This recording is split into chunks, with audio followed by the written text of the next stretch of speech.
Welcome back to Primetime News. And a special welcome once again to our viewers on onespotmedia.com. Up first this evening. The housing crisis facing Jamaicans appears to be spiraling out of control, with the demand for housing units now surpassing 150,000 units. But amid the growing need is yet another promise from Prime Minister Andrew Holness to ensure the NHT picks up the pace at which it builds houses. The Prime Minister was speaking in Clarendon today. Details in this report from Dwayne Anderson. One by one, proud beneficiaries collected the document which symbolized their status as homeowners in this NHD housing development in Monimusk, Clarendon. Prime Minister Andrew Holness made the presentations.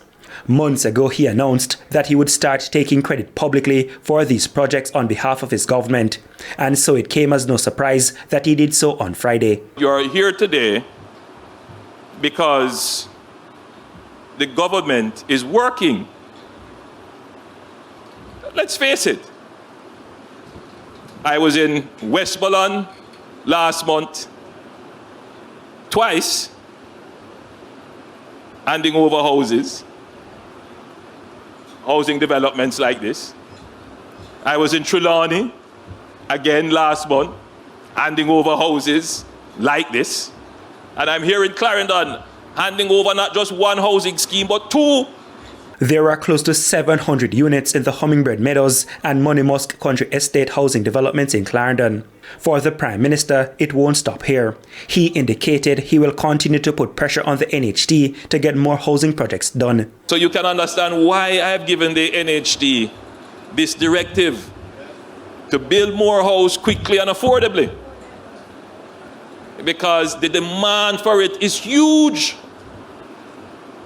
We estimate that we have about 150,000 housing solutions in deficit. That's huge. Put that into context, the NHT has not built 150,000 houses since its inception. So if we're going to make a dent on this problem, you can see that we will have to accelerate very quickly the building of these houses. Mr. Holness also admitted his administration is facing growing political pressure to address bad infrastructure such as roads. He said while some are being addressed, others are taking longer due to bureaucracy in government, which prevents the projects getting approved quickly. And for the Prime Minister, he has to explain these facts to the people. I'm saying this because too often I have to confront Jamaicans who don't pay attention to the facts, who reason on pure emotion because of their traditional perspectives.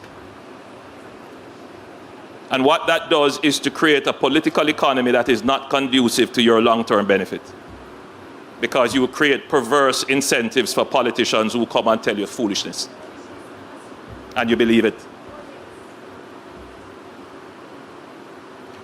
I am not such. I come and tell you it plain. You vex, you vex. If you want to believe, you believe. Dwayne Anderson, TVJ News.